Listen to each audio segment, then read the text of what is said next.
All right, we're going to watch something together. One of the reasons white people hate black people is because we cannot tolerate black joy. We cannot tolerate black intelligence. We cannot tolerate black beauty. We cannot tolerate black confidence. We cannot tolerate black camaraderie.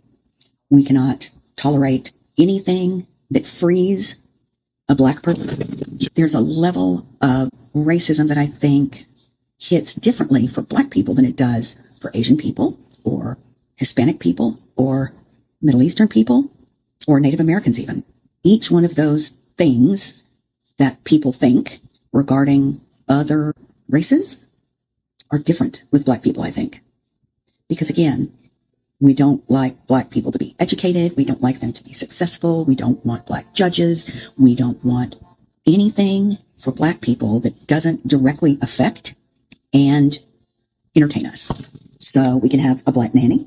We can have a black house cleaner. We can have a black teacher. We can have a black coach. We can have black players, but only for the specific things that we feel comfortable with.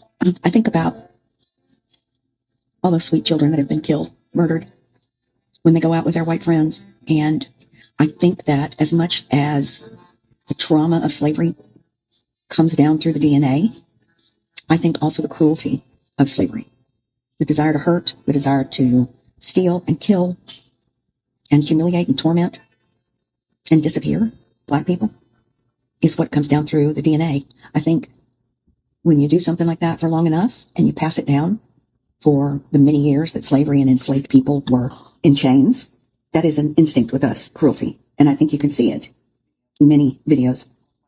All the white women and white men that are telling black kids and black families to get the hell out of here, you don't belong. We just don't want you to have more than us, honey. We just don't want you to be prettier. We don't want you to be the beauty standard. We don't want you to be judges or anything like that. We want you to be below us, beneath us. And we've tried so hard to keep you down, and we failed so badly. Because like Maya Angelou said, still you rise. We may hate you, we may beat you, we may do those things, and it makes us crazy that you keep coming back and getting better. We can't stand it. I don't know what that is. White people are the ones that have the ancestors that were closely related to the apes. We are so similar to Cro-Magnon man, Neanderthals. We're fucking pale monsters. I really hate being white sometimes. I'm super ashamed. I think the cruelty lives in us, and it comes down as instinct. All right. So she says, because of slavery, racism is now part of white people's DNA. All right.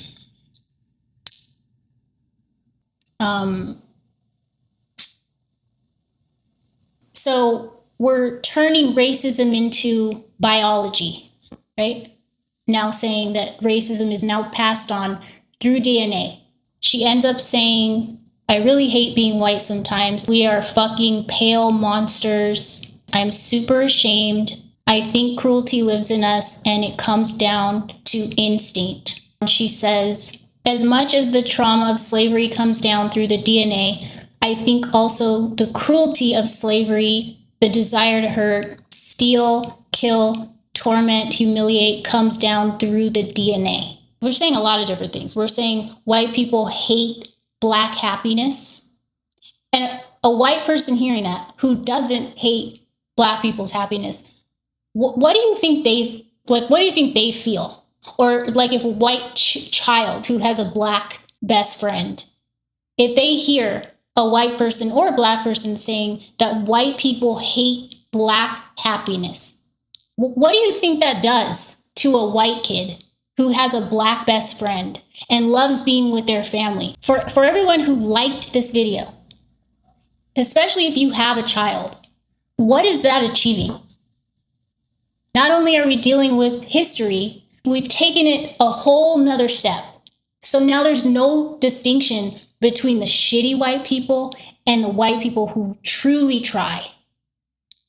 You don't think telling a black kid that white people hate your success, they're jealous of you, they hate your happiness, they don't want you to be better. You're telling black kids this so they grow up automatically seeing all white people as evil. Like, is that any better than what we've been trying to dig ourselves out of? I identify more with being Black than white, but even this bothers me. This bothers me, not because I'm white, but because of the people that care so deeply about Black people, about me, about my family. And now we're putting them under that umbrella. If it's pissing me off, think about what it's doing to people that are white. They're like, what the fuck? I know my people were bitches back in the day, but I'm not racist. I don't know. It's shitting on a lot of people. It's shitting on a lot of good people. I'm not going to hate an entire race, including the ones who are fucking awesome. And to start teaching people and teaching kids, Black kids, that white people are inherently racist is dangerous because they're always going to be looking over their shoulder. So let's say a white person wants to hire a Black person for a position and he's really good. He's qualified to the point of it's a perfect match, right? But this white person thinks, okay, but what if at some point in the job, if I challenge them, is it going to turn into a race thing? It's automatically because of that innate racism inside of me. Where is the agency in that? If I have an employee who's a shitty worker, what if they happen to be the Black employee and I have to call them out? I'm biologically incapable of treating them fairly. I don't know where the line of accountability is. Because I can tell you, 43 years of growing up with white people and Black people, I have seen both sides act a fool. Have I seen Black people pull the Black card when it wasn't warranted and they were just being idiots like any human being, but they blamed it on race? Absolutely, I've seen it. I know the hate I'm going to get for this. I do. I think our society has trouble with nuance. We are so programmed to pick sides. I have to agree with everything this group agrees with to show my loyalty. And I don't like that. It makes you less of an individual. Let me first say, I love who I am. I have experience with extremely white environments and extremely Black environments from very early on. I've always been more protective of the Black side. I learned how to code switch from day one. Being that I have the Blackest father on the face of the earth, it was no small thing. I was very overly aware of inequality from an early age. And that's coming from someone who was called nigger every day for a year in second grade. I might sound white. I might look whiter than I did. But I have lived the Black experience as much as a little mixed child can. Early on in my life, I was deprived of having Black people around me. And when I grew to an age where I had more Black people around me, it healed me. It healed me. It brought a strength and a love into my heart that made me complete. But it doesn't mean that I can't have these feelings as well, because I'm still a human.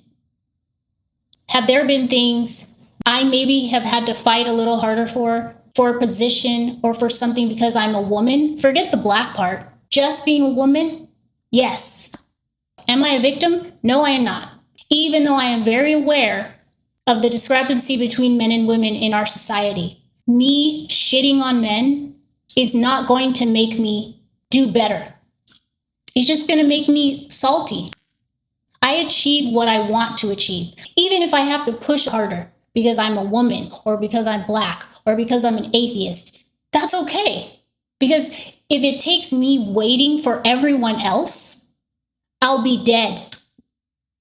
Do I think that white people had a head start? Absolutely.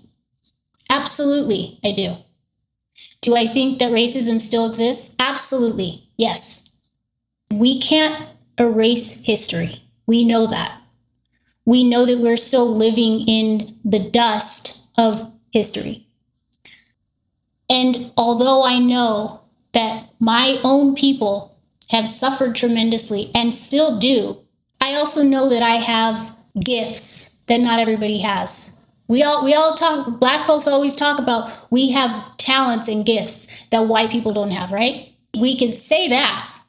But then on the other hand, it's just there's a double standard that has been hard to ignore. We can ask for Black doctors. We can ask for Black therapists. We can ask for Black this, Black that. Have a white person ask for a white doctor. Have a white person ask for I'd like a white therapist. If we don't automatically think that's racist, but that can never be a problem if we do it, right? It's just a given. We're allowed to do that. The mindset of white people are just intimidated by Black beauty, Black confidence, Black strength, it's just adding more hate and more division. That doesn't fix anything.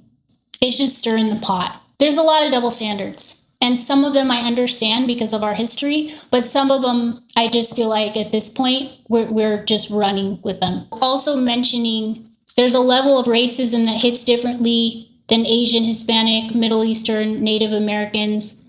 So basically saying Black people have it the hardest. Everyone else's struggle, we need to turn it back around to us. So active war that's going on right now, people suffering currently. We're now ranking who suffers more. Does that also include kids that are dying today, like in Gaza? Do we say, well, I mean, it sucks for them, but it was worse for us? Are we doing that? She said at the end, we've tried so hard to keep you down. Many people have, yes. Am I ready to just put a whole umbrella over all whites and be the racism 2.0 reverse? No. I think we need to ask the question what the goal is. Because trying to make white people hate themselves and feel shame, that's not fixing anything. The other day, I was with my cousins, my white cousins, and I remember we were talking about when I was little and they were babysitting me, and one of my cousins said, I used to love playing with your hair. You had the coolest, craziest hair.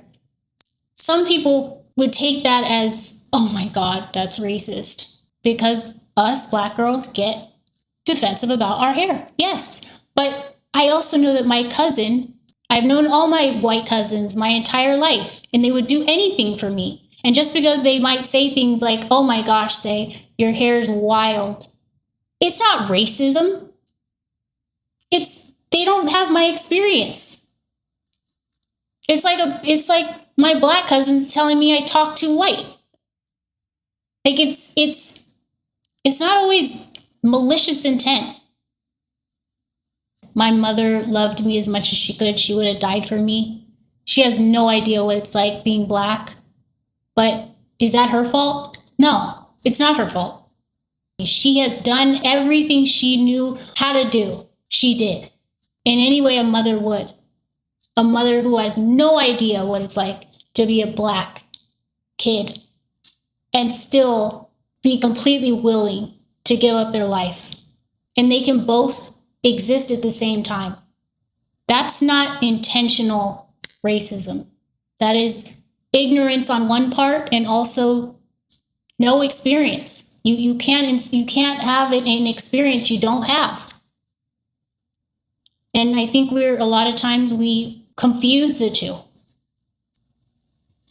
White people will never know a Black experience. It's something you can't teach. But to now feel so comfortable saying now that it's in their DNA, I look at heroes that I've had in my life, people that have saved me. I have Black heroes, but I also have white heroes.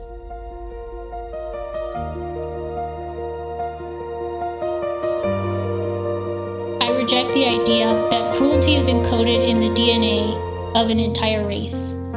Not because racism isn't real, but because I think that's exactly the kind of essentialist thinking that has divided people throughout history. If we're trying to build a society where individuals are judged by their actions, then we can't replace one form of racism, essentialism, with another and call it progress.